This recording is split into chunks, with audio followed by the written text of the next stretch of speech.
ন শিব কেবলং লিঙ্গং ন চ লিঙ্গং কেবলং শিব লিঙ্গাতীত শিব নিত্যং শিবলিঙ্গে প্রতিষ্ঠিত। অর্থাৎ শিব কেবল লিঙ্গ নন, আবার লিঙ্গও কেবল জড় নয়। শিব লিঙ্গের অতীত চেতনা, তবু সেই চেতনায় করুণাবশে লিঙ্গরূপে প্রতিষ্ঠিত। অথ বেদ সার শিব স্তোত্রম পশুনাং পতিং পাপনাশং পরেশং গজেন্দ্রস্য কৃত্তিং পশানাং বরেণ্যম জটাজুট মধ্যে স্ফুরোদ্গাঙ্গ বারিং মহাদেবমেকং স্মরামি স্মরামিম। যিনি পশুগণের পতি ও পাপ নাশকারী পরমেশ্বর, যিনি বরেণ্য ও গজচর্ম পরিধান করিয়া থাকেন, যাহার জটাসমূহ মধ্যে গঙ্গাবাড়ি তরঙ্গায়িত, সেই অদ্বিতীয় মদন ভস্যকারী মহাদেবকে স্মরণ করি।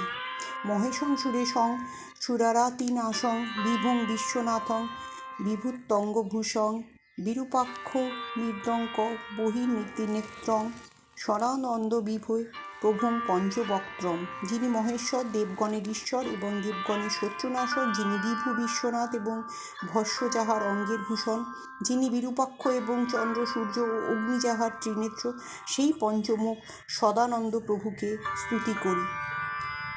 গিরিশং গণেশং গলে নীলবর্ণং গবেন্দ্রাধিরূঢ়ং গুণাতীতরূপম ভবং ভাস্বরং ভস্মানা ভূষিতাঙ্গং ভবানীকলত্রং ভজে পঞ্চবক্ত্রম।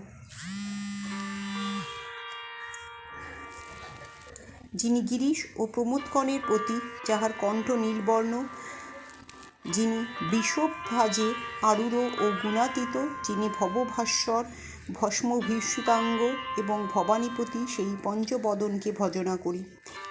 শিবাকান্ত শঙ্ভ শশাঙ্কার্ধ মৌলে মহেশান সুলিঞ্জাজুট ধারিণ তমেক জগদ্ব্যাপক বিশ্বরূপ প্রসীদ প্রসীদ প্রভ পূর্ণরূপ। হে উমাপতি, হে শম্ভু, হে অর্ধচন্দ্রমৌলি, হে মহেশ্বর, হে শুলি, হে জটাজুটধারী, তুমি একমাত্র জগৎব্যাপী এবং বিশ্বরূপ। হে পূর্ণস্বরূপ, হে প্রভু, তুমি প্রসন্ন হও। পরামাত্মনমেকং জগদ্বীশমাদ্যাং নিরীহং নিরাকারমোঙ্কারো বেদ্যং ইয়তে জায়তে পাল্যতে ইয়েন বিশ্বং তমীশং ভজে লিয়তে তবিশ্বম। যিনি পরমাত্মা, অদ্বিতীয়, জগদ্বীজ, আদ্য, নিরীহ, নিরাকার এবং ওঙ্কার বেদ, যাহা হইতে জগৎজাত হয়, যাহার দ্বারা পালিত হয় এবং যাহাতে লীন হয়, সেই ঈশ্বরকে ভজনা করি। ন ভূমির্ন চাপো ন বহির্নু বায়ু ন চাকাশমাস্তে ন তন্দ্রা ন নিদ্রা ন চোষ্ণং ন শীতং দেশো ন বেশো ন ইয়স্তাস্তি মূর্তিস্ত্রীমূর্তিং তমিভে। যিনি তুমি নহেন, জল নহেন, অগ্নি নহেন, বায়ু নহেন এবং আকাশে নহেন, যাহার তন্দ্রা নাই, নিদ্রা নাই, গ্রীষ্ম নাই, শীত নাই, দেশ নাই, গৃহ নাই এবং যাহার কোনো মূর্তি নাই, সেই ত্রিমূর্তিধারীকে পূজা করি। অজং শাশ্বতং কারণং কারণানাং শিবং কেবলং ভাস্কং ভাস্বকানাম তুর্যং ত পারমাদ্যন্তং হীনং পপদ্যে পরং পাবনং দৈত্যহীনম। যিনি জন্মরহিত, শাশ্বত কারণসমূহেরও কারণ, যিনি শিব মঙ্গলস্বরূপ, স্বস্বরূপে বর্তমানে সমস্ত জ্যোতির জ্যোতি, যিনি তুরীয়, যিনি অন্ধকারের অতীত এবং আদি অন্তহীন, আমি সেই দ্বৈতবিহীন পরম পাবনের শরণ লই। নমস্তে নমস্তে বিভো বিশ্ব মুহূর্তে নমস্তে নমস্তে চিদানন্দ মুহূর্তে নমস্তে নমস্তে তপোয় গগম্য নমস্তে নমস্তে শ্রুতি জ্ঞানগম্য।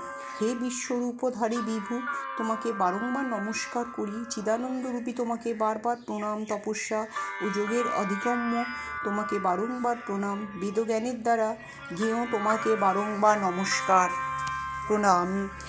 প্রভো শূলপাণি বিভো বিশ্বনাথ মহাদেব শম্ভ মহেশ ত্রিনেত্র শিবাকান্ত শান্ত সরারে পুরারে তদন্য বরেণ্য ন মান্য ন গণ্য। হে প্রভু, হে শূলপাণি, হে বিভু, হে বিশ্বনাথ, হে মহাদেব, হে শম্ভু, হে মহেশ, হে ত্রিনেত্র, হে শিবাকান্ত, হে শান্ত মদনারী ত্রিপুরারী, তোমা অপেক্ষা কেহ বরেণ্য, মান্য বা গণ্য নাই। শম্ভ মহেশ ও করুণাময়ী শূলপাণে, গৌরীপথে পশুপথে পশুপতি নাশিনী, কাশীপথে করুণায় জগৎ দেতক, স্তঙ্গহংসী পাশী বিধ্যাসী মহেশ্বর হসি। হে শম্ভু, হে মহেশ, হে করুণাময়, হে শূলপাণি, হে গৌরীপতি, হে পশুপতি, হে জীববন্ধন নাশী, হে কাশীনাথ, একমাত্র তুমিই করুণাবশত এই জগতের ধ্বংস পালন ও সৃজন করিতেছ। তুমি মহেশ্বর। তত্ত্ব জগদ্ভবতী দেব ভব স্বরারে, তয়ব তিষ্ঠতি জগন্নিভ বিশ্বনাথ, তয়ব গচ্ছতি লয়ং জগদে তসদিশ, লিঙ্গাত্মকে হর চরাচর বিশ্বরূপিণ। হে দেব, হে ভব, হে স্বরারি, তোমা হইতেই জগৎ হইয়া থাকে। হে মূর, হে বিশ্বনাথ, তোমাতেই জগৎ অবস্থান করে। হে ঈশ, হে হর, হে চরাচর বিশ্বরূপী লিঙ্গরূপী, তোমাতেই এই জগৎ লয়প্রাপ্ত হয়। ইতি শ্রীমৎ পরমহংস পরিব্রাজকাচার্যস্য শ্রী গোবিন্দ ভগবৎ পূজ্যপাদ শিষ্যস্য শ্রীমৎশঙ্কর ভগবত কৃতয় বেদসার শিবস্তোত্রং সম্পূর্ণ। পুরাণ অনুসারে মহাশিবরাত্রির ব্রত কথার কাহিনীটি হল বেদ ও হরিণের কাহিনী। এই গল্পটি প্রমাণ করে ভগবান শিব আশুতোষ তিনি অল্পতেই তুষ্ট হন।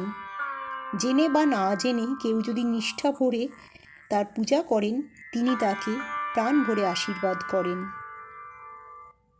এই পৌরাণিক কাহিনীটি এইরূপ। বেদ লুব্ধক ও শিবরাত্রির কাহিনী। প্রাচীনকালে এক গভীর জঙ্গলে লুব্ধক নামে এক নিষ্ঠুর বেদ বাস করত। মতান্তরে এই বেদকে সুস্বর বেদও বলা হয়ে থাকে। পশু পাখি শিকার করে তাদের মাংস বিক্রি করাই ছিল তার পেশা। তার মনে দয়ামায়ার লেশমাত্র ছিল না। একবার শিবরাত্রির দিন সকাল থেকেই সে শিকারে বেরিয়েছিল, কিন্তু সারাদিন ঘুরেও সে কোনো শিকার পেল না। ক্ষুধায় ও তৃষ্ণায় সে অত্যন্ত কাতর হয়ে পড়ল। সন্ধ্যা গড়িয়ে রাত নামল, আর জঙ্গলে হিংস্র পশুর ভয়ে সে বাড়ি ফিরতে পারল না।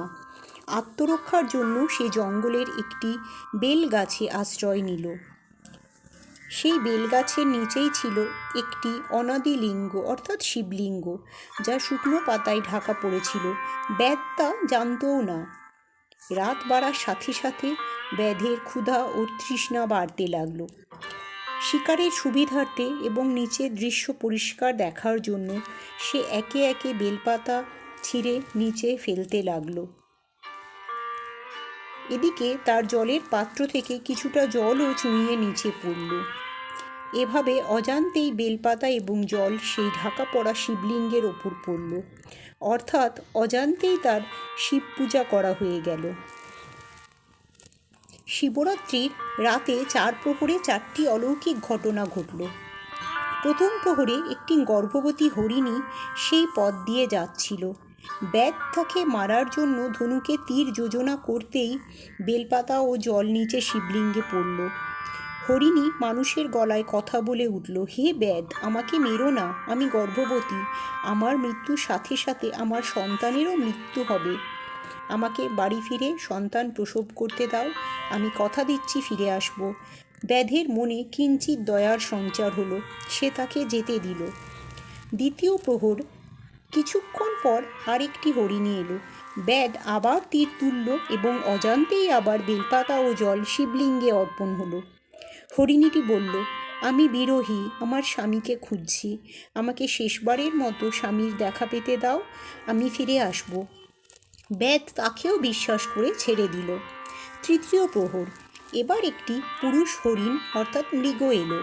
বেদ তাকে দেখে ভাবল, এবার আর ছাড়ব না। কিন্তু মৃগটি বলল, আমি আমার স্ত্রী ও সন্তানদের খুঁজছি, তাদের নিরাপদ স্থানে রেখেই আমি তোমার কাছে ফিরে আসব। বেদের মন ক্রমশ পরিবর্তিত হচ্ছিল, সে তাকেও যেতে দিল। চতুর্থ প্রহরে সেই 3টি হরিণ অর্থাৎ 2টি স্ত্রী হরিণ ও এক পুরুষ হরিণ এবং তাদের নবজাতক সন্তান সবাই সত্য রক্ষা করতে বেদের কাছে ফিরে এলো। তারা বলল, আমরা এসেছি, এবার তুমি আমাদের শিকার করে তোমার ক্ষুধা মেটাও। পশুদের এই সততা, ত্যাগ এবং সত্যনিষ্ঠা দেখে নিষ্ঠুর ব্যাধের হৃদয় গলে গেল। সে ভাবল, এরা পশু হয়েও সত্য রক্ষা করছে, আর আমি মানুষ হয়ে সারা জীবন কেবল পাপ করেছি। অনুশোচনায় তার চোখ দিয়ে জল পড়তে লাগলো। সে ধনুক ফেলে দিল এবং হরিণগুলোকে মুক্ত করে দিল। সারা রাত না খেয়ে জাগরণ অর্থাৎ উপবাস, বেলপাতা ও জল দিয়ে শিবলিঙ্গ স্নান এবং শেষে জীব হত্যা ত্যাগ, এই সব কিছুর ফলে ব্যাধের অজান্তেই মহাশিবরাত্রির ব্রত সম্পন্ন হলো। তখনই স্বয়ং মহাদেব সেখানে আবির্ভূত হলেন। তিনি ব্যাধের প্রতি অত্যন্ত প্রসন্ন হয়ে তাকে আশীর্বাদ করলেন এবং মোক্ষ অর্থাৎ মুক্তি প্রদান করলেন। মৃত্যুর পর সেই ব্যাধ স্বর্গে স্থান পেল। এই কাহিনী হতে শিবরাত্রির মাহাত্ম্য অর্থাৎ যে শিক্ষা আমরা লাভ করতে পারি তা হলো এইরূপ। অজান্তে সুকাজ।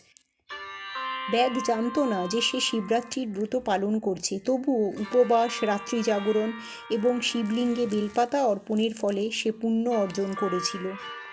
জীবের প্রতি দয়া। ভগবান শিব কেবল আচারে তুষ্ট হন না, তিনি জীবের প্রতি দয়া ও করুণা দেখলে সবচেয়ে বেশি খুশি হন। ব্যাধ যখন হরিণদের প্রাণ ভিক্ষা দিল, তখনই তার প্রকৃত পূজা সম্পন্ন হলো। পাপের বিনাশ। শিবরাত্রির ব্রত এতটাই শক্তিশালী যে এটি আজীবনের পাপ বিনাশ করতে পারে এবং কঠিন হৃদয়ের মানুষকেও ভক্তে পরিণত করতে পারে। শিবরাত্রির দিন এই কাহিনী পাঠ বা শ্রবণ করা অত্যন্ত পুণ্যের বলে মনে করা হয়। হর হর মহাদেব, নমঃ শিবায়।